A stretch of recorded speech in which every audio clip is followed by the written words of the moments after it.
Have y'all seen the report that was just produced where this chairman decided that he was going to block this committee from receiving additional information about y'all's guy, Trump, and all the money that he took?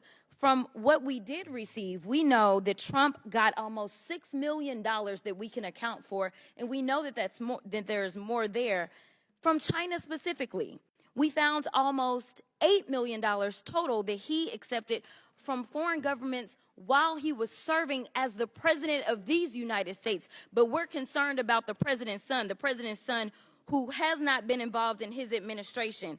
I just want to run it back, though, to the very beginning, because this is something that I just can't get over. I can't get over the gentle lady from South Carolina talking about white privilege.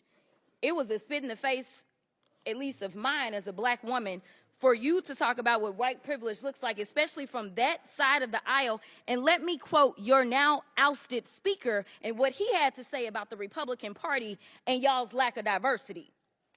When you look at the Democrats, they actually look like America. When I look at my party, we look like the most restrictive country club in America. So let me tell you something. Y'all don't know what white privilege looks like, but I'm gonna show you a little bit of something. You see, you want to talk about a two-tier justice system, and this is the only time that y'all have ever referenced it, when this country has a history when it comes to black and brown folk of having two separate sets of rules.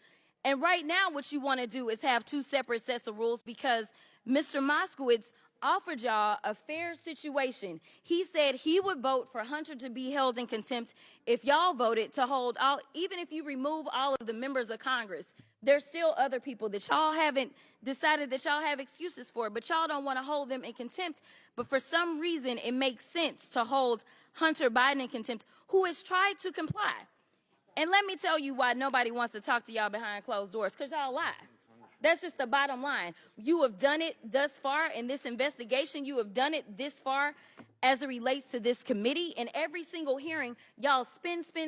I don't know how y'all are still standing right now, because you should be quite dizzy from all the spinning that you're constantly doing when it comes to spinning the truth. You talk about free and fair elections, but you back a guy who we know tried to steal the election. And this isn't about what Democrats have to say. Let me remind you, for those of you that don't know how the justice system works, it's not a matter of the president went in and indicted Trump, but we are talking about grand juries. Grand juries are comprised of American citizens, and the people that have entered pleas of guilty that will be flipping on your leader in a minute, they are Republicans. I do want to point that out. And half of them were Republicans that were handpicked by Donald Trump himself. So, to be clear, whatever happens to your little leader, it's going to be because of the actions that he took. So you can talk all you want to about how January 6th was nonsense, but all of y'all were running at that time. Y'all were grabbing y'all's gas masks, and y'all were running to your offices because you didn't know if they were coming to kill you. You should have cared that somebody was there to protect you, but instead you want to play games because you found out that it was your leader that decided that he wanted to propagate an insurrection on our country. So don't tell me that you care about the Constitution, because you don't. All you care about is Trump getting reelected, and I'll yield the last of my time to my leader.